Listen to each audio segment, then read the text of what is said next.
मेरी कहानी बचपन से ही धनुष की प्रत्यंचा पर लिखी गई। जब अन्य राजकुमार खेलते थे, मैं लक्ष्य साधता था।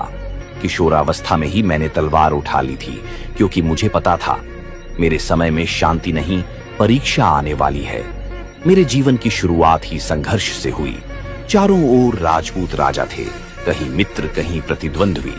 बुंदेलखंड के चंदेलों से युद्ध हुआ।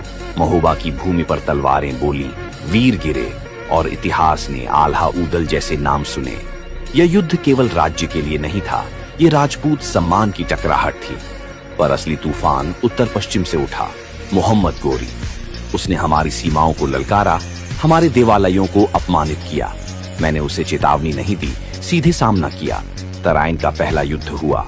रणभूमि कांप उठी। मेरे हाथी आगे बढ़े, मेरी सेना टूट कर गिरी और गोरी पराजित हुआ।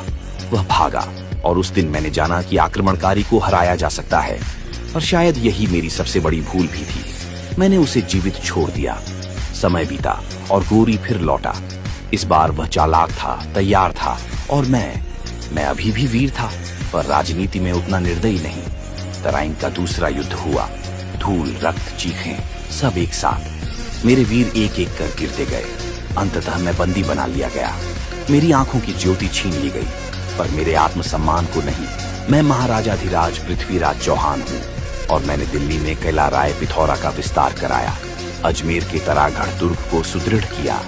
अजमेर दिल्ली मार्ग पर सैन्य चौकियां बनवाई। अपने राज्य में मंदिरों का संरक्षण व पुनर्निर्माण कराया तथा जनता और सेना के लिए सरोवर व बावड़ियाओं बनवाकर अपने राज्य की रक्षा, धर्म और जीवन तीनों को एक साथ संभाला।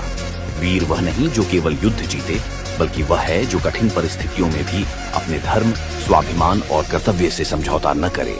हार शरीर की हो सकती है, पर जो आत्मा को न झुकने दे, वही युगों तक जीवित रहता है।